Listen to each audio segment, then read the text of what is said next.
పశ్చిమాసియాలో మరో యుద్ధం తప్పదా అంటే అవుననే సమాధానం వస్తుంది. అరేబియా సముద్రంలో నివురుగప్పిన నిప్పుల ఉద్రిక్తతలు మారాయి. ఏ క్షణంలోనైనా పెను విస్ఫోటనానికి దారితీసేలా కనిపిస్తున్నాయి. ఇరాన్పై అమెరికా దాడి చేస్తుందా లేదా అన్న ప్రశ్న ఇప్పుడు డేంజర్ లెవెల్కు చేరుకుంది. ముఖ్యంగా ప్రపంచ చమురు రవాణాకు కీలకమైన హర్మోజ్ జలసంధిపై అమెరికా వార్నింగ్ పెను సంచలనం రేపుతోంది. హర్మోజ్ జలసంధిపై అమెరికా వార్నింగ్స్ రాబోయే ప్రమాదానికి సంకేతమా?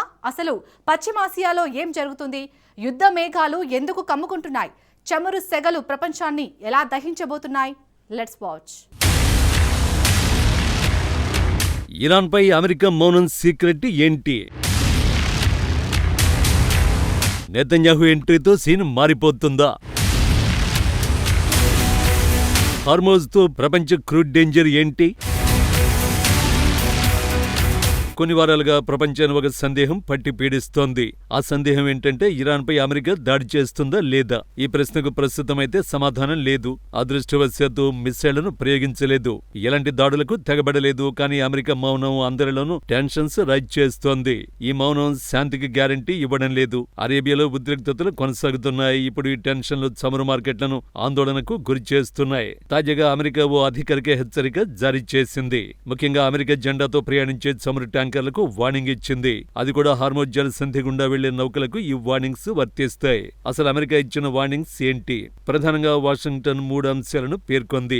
మొదటిది ఇరాన్ జలాలకు వీలైనంత దూరంగా ఉండమన్నది. రెండోది ఒమన్ తీరానికి దగ్గరగా ప్రయాణించాలని సూచించింది. మూడో అంశం, ఒకవేళ ఇరాన్ దళాలు నౌకలకు ప్రవేశిస్తే అడ్డుకోవద్దు, ప్రతిఘటించొద్దని అమెరికా స్పష్టం చేసింది. సింపుల్ గా చెప్పాలంటే దేన్నైనా ఎదుర్కొనేందుకు సిద్ధంగా ఉండాలని తమ ఆయిల్ ట్యాంకర్ నౌకలకు అమెరికా సూచిస్తోందన్నమాట. అయితే అమెరికా వార్నింగ్స్ కి వెంటనే రియాక్షన్ మొదలైంది. ఉన్నట్టుండి చమురు ధరలు పెరిగాయి. దీనికి కారణం ఆయిల్ ట్యాంకర్లపై దాడి ఏమాత్రం కాదు. కేవలం భయం కారణంగానే చమురు మార్కెట్లు ఒత్తిడికి గురయ్యాయి.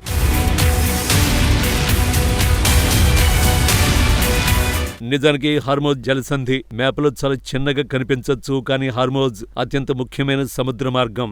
ఈ హార్మోజ్ జలసంధికి ఒకవైపు ఇరాన్ ఉంటుంది, మరొక వైపు ఒమాన్ ఉంటుంది. ఈ హార్మోజ్ మార్గంలోనే ప్రపంచానికి అవసరమైన 20% చమురు రవాణా అవుతోంది. ఇది ప్రపంచానికి కీలకమైన ఆయిల్ పాయింట్ గా చెప్పొచ్చు. హార్మోజ్ జలసంధిలో ఎలాంటి అవాంతరాలు ఎదురైనా వెంటనే చమురు ధరలు పెరగడం ఖాయం. మరి ముఖ్యంగా ఇది ప్రపంచంపై తీవ్ర ప్రభావం చూపుతుంది. ఈ నేపథ్యంలో ఇప్పుడు జరుగుతున్న పరిణామాలు చూడండి. పశ్చిమాసియాలో అమెరికా భారీగా మిలిటరీని మోహరిస్తోంది. ప్రధానంగా వైమానిక దాడి గ్రూపును రంగంలోకి దించింది. ఆ స్ట్రైక్ గ్రూపును యుఎస్ఎస్ అబ్రహం లింకన్ అంటారు. ప్రస్తుతం అరేబియా సముద్రంలో అబ్రహం లింకన్ పొంచి ఉంది. ఈ భూమి మీద ఉన్న అతి పెద్ద యుద్ధ నౌకల్లో అబ్రహం లింకన్ ఒకటి. అంతేకాదు పశ్చిమాసియాలో అమెరికా మిలిటరీ విమానాలతో పాటు సుమారు 40,000 ట్రూప్స్ సిద్ధంగా ఉన్నాయి. సో వాషింగ్టన్ సంక్షోభం దిశగా గేరు మారుస్తోంది. అదే సమయంలో హార్మోజ్ ప్రాంతంలో ఇరాన్ నౌకాదళ విన్యాసాలను నిర్వహించింది.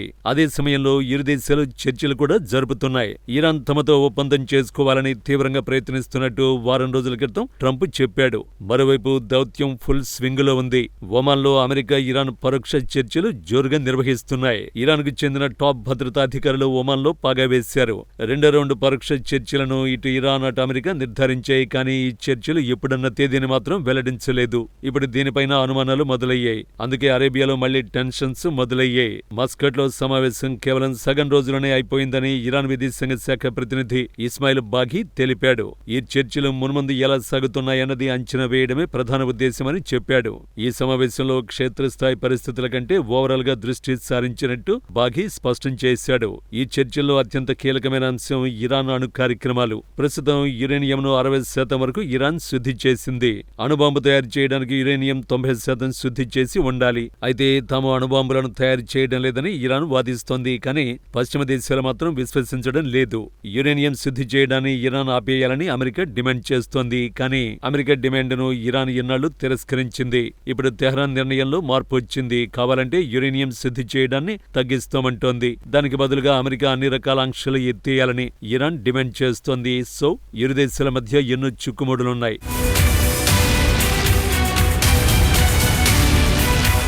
ఈ పరిణామాలన్నింటి మధ్య ఇజ్రాయెల్ ప్రధాని బెంజమిన్ నెతన్యాహు అమెరికా పర్యటనకు బయలుదేరారు. అతడి టాప్ ఎజెండా ఇరాన్ మిస్సైళ్లు. ఇరాన్ ఇజ్రాయెల్ బద్ధ శత్రువులు. ఇరాన్ విషయంలో ఇజ్రాయెల్ చాలా స్పష్టంగా ఉంది. ఇరాన్తో ఎలాంటి డీల్ కుదుర్చుకున్నా బ్యాలిస్టిక్ మిస్సైల్ ప్రోగ్రాం BMPని వదిలేస్తే మాత్రం అంగీకరించేది లేదని ఇజ్రాయెల్ తేల్చి చెబుతోంది. ఇరాన్ బ్యాలిస్టిక్ మిస్సైల్ కార్యక్రమం గురించి ఇజ్రాయెల్ తీవ్ర ఆందోళనకు గురవుతోంది. BMPని ఎక్కడ ట్రంప్ వదిలేస్తాడోనని జెరూసలం భయపడుతోంది. ఇజ్రాయెల్ ఆశించిన దానికంటే ఇరాన్కు ఎక్కువగా ట్రంప్ రాయితీలిచ్చే అవకాశం ఉంది. వాటిని అడ్డుకోవడానికే నెతన్యాహు ఉన్నట్టుండి అమెరికాకు బయలుదేరాడు. ట్రంప్తో చర్చలు జరిపేందుకు సిద్ధమయ్యాడు. అయితే నెతన్యాహు అమెరికా పర్యటనపై ఇరాన్ తీవ్ర అసంతృప్తిని వ్యక్తం చేస్తోంది. తమ దౌత్య ప్రయత్నాలను ఇజ్రాయెల్ నీరుగారుస్తోందని తెహరాన్ మండిపడింది. తమ శాంతియుతంగా చేపట్టిన అణు కార్యక్రమాన్ని కృత్రిమ సంక్షోభంగా మార్చడానికి ఇజ్రాయెల్ ప్రయత్నిస్తోందని ఇరాన్ విదేశాంగ ప్రతినిధి ఇస్మాయిల్ బాఘీ ఆరోపించాడు. గత 40 ఏళ్లుగా ఇరాన్ అణుబాంబు తయారు చేస్తోందని ఇజ్రాయెల్ ప్రపంచాన్ని తప్పుదోవ పట్టిస్తున్నట్టు విమర్శించారు. లేని అణుబాంబు గురించి ప్రపంచాన్ని భయపెట్టేందుకు యత్నిస్తున్నట్టు బాఘీ మండిపడ్డాడు. ఇప్పుడు పరిణామాలు ఎటువైపు వెళుతున్నాయి?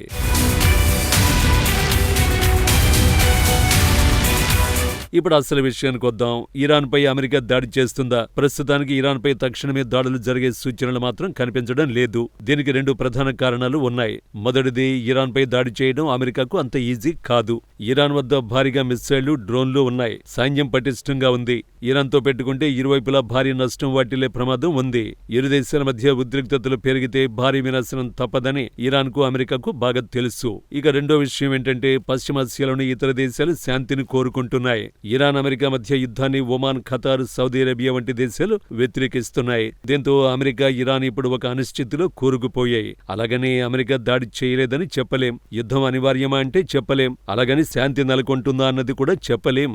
ఎందుకంటే ఇరాన్ సరిహద్దుల్లో అమెరికా బలగాలను ఉంచినంత కాలం యుద్ధం ఎప్పుడైనా జరిగే అవకాశం ఉంది. అరేబియా సముద్రం నుంచి ఇరాన్ తమ బలగాలను ఎప్పుడు వెనక్కి తీసుకుంటుంది? ఇరాన్ తమ యురేనియం శుద్ధిని కొనసాగిస్తున్నంత కాలం అమెరికా తన బలగాలను వెనక్కి తీసుకోకపోవచ్చు. కఠినమైన నిబంధనల కోసం అమెరికాపై ఇజ్రాయెల్ ఒత్తిడి తెస్తున్నంత కాలం ఇరాన్ తమ చమురు శుద్ధిని ఆపేయకపోవచ్చు. ఒక రకంగా చెప్పాలంటే ఇదంతా ఒక సైకిల్ ప్రకారం జరుగుతుంది. యురేనియం శుద్ధి కార్యకలాపాలను ఇరాన్ ఆపదు. ఇరాన్పై చర్యలకు అమెరికాపై ఇజ్రాయెల్ ఒత్తిడి చేయడం మానదు. అమెరికా తన బలగాలను పశ్చిమాసియా నుంచి తొలగించదు. ఈ ప్రాంతంలో ఇప్పుడు ఒక అస్థిరమైన వాతావరణం తప్పదు. ఇది ఏ క్షణంలో ఎలా మారుతుందో చెప్పడం కష్టమే.